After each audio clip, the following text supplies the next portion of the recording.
का पर्व इसलिए भी महत्वपूर्ण है कि प्रभु रामचंद्र जी ने अयोध्या में आसुरी शक्तियों को पराजित करने के लिए जो यात्रा की थी अयोध्या से और श्रीलंका पहुंचकर के उन्होंने रावण वध करके दैवी शक्ति के विजय को प्रतिपादित किया था।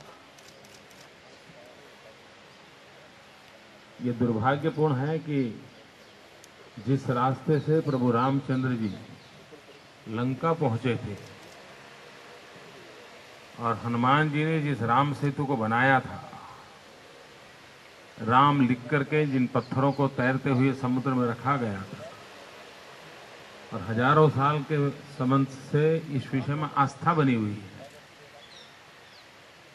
लेकिन अब इन दिनों उसी राम सेतु को नष्ट करने के और हमारी सांस्कृतिक विरासत को जड़ों से उखाड़ने के षड्यंत्र चल रहे हैं।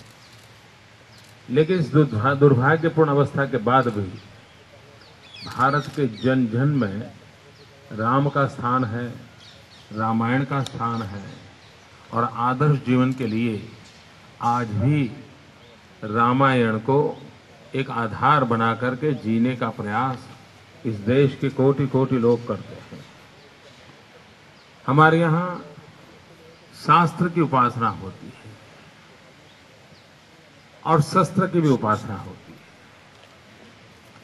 दुनिया में कभी ऐसी कहीं घटना नहीं घटी है कि युद्ध के मैदान में शास्त्र की चर्चा हो। अकेला भारत एक ऐसा देश है जहां महाभारत में कुरुक्षेत्र के युद्ध के समय पूरी गीता का जन्म हुआ। यानी हाथ में शस्त्र हैं, आंखें लाल पीली हो चुकी हैं, मरने मारने पर लोग उतारू हैं, हर प्रकार से आसुरी शक्ति को परास्त करने के लिए दैवी शक्ति पूरी तरह प्रतिबद्ध है। उसके बावजूद भी उस समय भी भगवान श्री कृष्ण गीता के माध्यम से, शास्त्र के माध्यम से आसुरी शक्तियों का पराजय क्यों होना चाहिए, दैवी शक्तियों का विजय क्यों अनिवार्य है, उस विषय पर बड़े मनोयोग से पूरी गीता की रचना करते हैं। क्या कभी युद्ध के मैदान में शस्त्रों के बीच में इस प्रकार के शास्त्र का निर्माण हो सकता है? इसी देश में हो सकता है कि जहां शस्त्रों का भंडार था और वहीं पर शास्त्र का जन्म होता है। और इसलिए हमारे यहाँ शस्त्र भी शास्त्र से प्रतिबंधित है।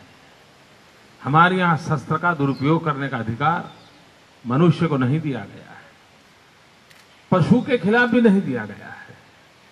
शस्त्र का सही उपयोग करना,